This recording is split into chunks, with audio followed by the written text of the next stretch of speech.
नमस्कार, जय हिंद। आई हिंदी चैनल से मैं हूं प्रदीप। डेली करंट अफेयर्स की सीरीज़ में आपका बहुत बहुत स्वागत करता हूं। दोस्तों, इसका पीडीएफ डाउनलोड करने के लिए आप टेलीग्राम ग्रुप को ज्वाइन कर लें, जिसका लिंक दिया गया है वीडियो के डिस्क्रिप्शन में। साथ ही अगर आपने चैनल सब्सक्राइब नहीं किया तो ज़रूर कर लें और बेल आइकॉन को प्रेस करना ना भूलें। चलिए शुरू करते हैं। इसमें हमारा पहला टॉपिक है राजगीर में इंटरनेशनल स्पोर्ट्स स्टेडियम और खेल विश्वविद्यालय की स्थापना की जाएगी। राजगीर है कहाँ पर? वैसे राजगीर है बिहार के नालंदा जिले में। राजगीर की अपनी कई ऐतिहासिक पहचान है, ठीक है। लेकिन अब यहाँ पर 2021-22 के बजट में ऐलान किया गया है बिहार सरकार के द्वारा कि यहाँ पर एक इंटरनेशनल स्पोर्ट्स स्टेडियम बनाया जाएगा। इंटरनेशनल स्पोर्ट्स स्टेडियम, साथ में यहाँ पर एक स्पोर्ट्स यूनिवर्सिटी भी बनाई जाएगी, ठीक है। बिहार सरकार ने 2021-22 के बजट में ऐलान ये किया है। बिहार के उप मुख्यमंत्री और वित्त मंत्री कौन है? तारकिशोर प्रसाद ने, ठीक है। इन्होंने कहा कि बिहार में एक मेडिकल यूनिवर्सिटी और एक अभियंत्रण विश्वविद्यालय मतलब इंजीनियरिंग इंस्टीट्यूट यूनिवर्सिटी की भी स्थापना की जाएगी, ठीक है। तो ये चीज़ें आपको याद रखनी है। आगे चलते हैं। विजय शापला राष्ट्रीय अनुसूचित जाति आयोग के नए अध्यक्ष। सबसे पहले हम जान लेते हैं राष्ट्रीय अनुसूचित जाति आयोग के बारे में। क्या ये संवैधानिक संस्था है या वैधानिक संस्था है? तो जी हाँ, ये एक संवैधानिक संस्था है जिसका उल्लेख किस आर्टिकल में है? आर्टिकल 338 में है, ठीक है। आर्टिकल 338 जो है वो राष्ट्रीय अनुसूचित जाति आयोग से संबंधित है। फिर इसके बाद आता है आर्टिकल 338 का, ठीक है। ये राष्ट्रीय अनुसूचित जनजाति आयोग से संबंधित है। और यहाँ पर फिर आर्टिकल 338 का ये है राष्ट्रीय पिछड़ा वर्ग आयोग से संबंधित। ये जो तीनों आयोग हैं, चूंकि इनका उल्लेख संविधान में है, इसलिए ये तीनों ही आयोग एक संवैधानिक निकाय हैं, ठीक है। इतना याद रखना है। ये जो आयोग हैं वो SC, ST और पिछड़ा वर्ग के उत्थान के लिए काम करता है। तो इसके नए अध्यक्ष के रूप में किसका यहाँ पर अभी नियुक्त किया गया? किसे? विजय शापला को। याद रखना, राष्ट्रीय अनुसूचित जाति आयोग के अध्यक्ष वगैरह की नियुक्ति कौन करता है?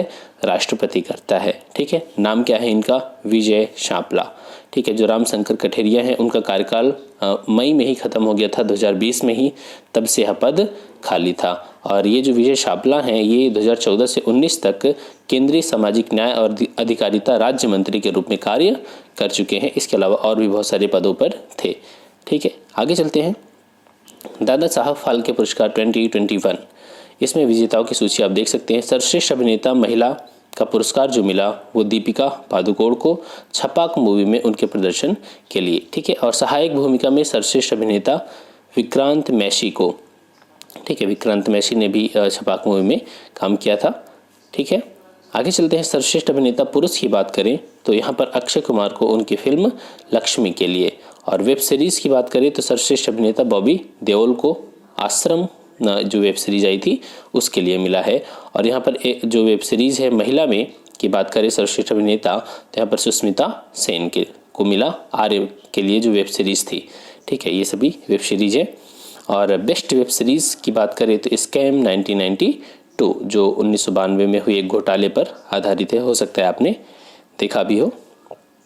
और यहाँ पर अगर बात करें आलोचकों की पसंद सर्वश्रेष्ठ अभिनेत्री का पुरस्कार, तो यहाँ पर कियारा आडवाणी को मिला।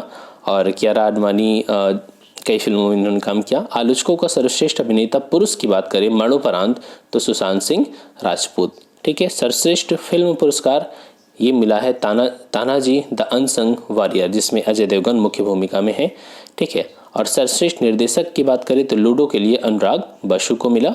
टेलीविजन सीरीज में सर्वश्रेष्ठ अभिनेत्री सुरभि चांदना। बस इतना आप याद रखें, ठीक है। इसके नीचे जाने की जरूरत नहीं है। आगे चलते हैं। केंद्रीय मंत्रिमंडल ने पुदुचेरी में राष्ट्रपति शासन लगाने की मंजूरी दे दी है। एक्चुअली यहाँ पर क्या हुआ था, कांग्रेस की सरकार थी तो कुछ विधायकों ने क्या किया, कांग्रेस यहाँ पर वहाँ की विधानसभा से त्यागपत्र दे दिया। त्यागपत्र देने के बाद वो सीटें खाली हो गई। सीटें जब खाली हो गई तो कांग्रेस को जो विश्वास मत हासिल था वो विश्वास मत खत्म हो गया।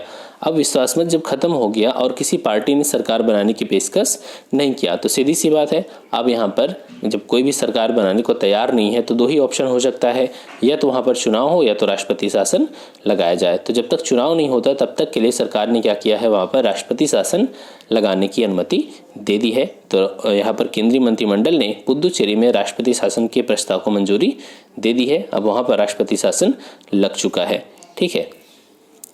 हाल ही में नारायणसामी ने विधानसभा में बहुमत खोने के बाद मुख्यमंत्री पद से त्यागपत्र दे दिया था। अब वहाँ की विधानसभा भंग हो जाएगी।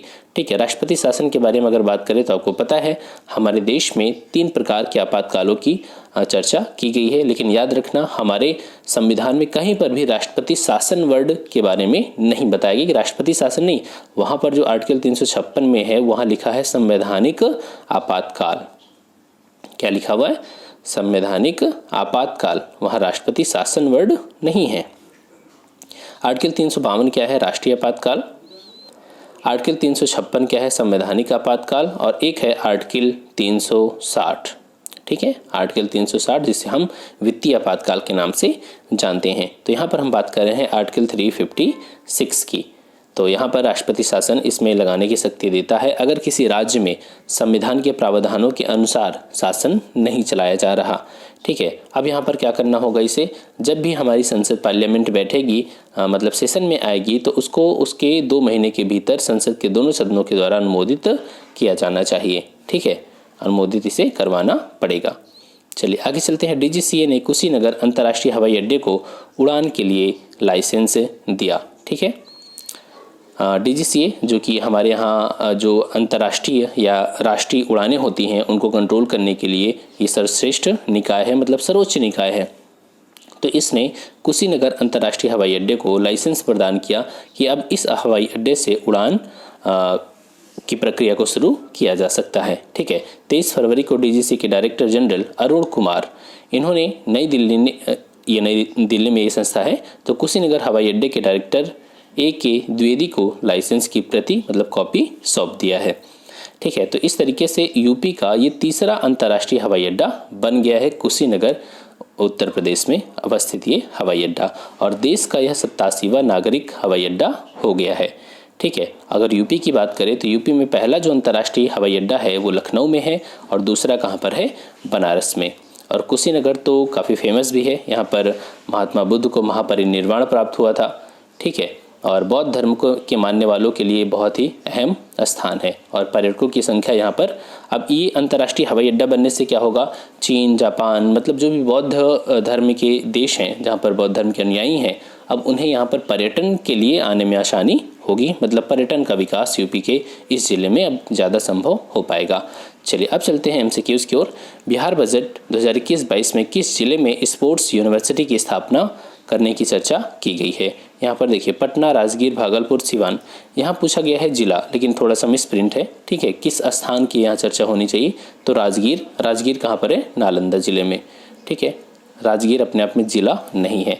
चलिए आगे चलते हैं।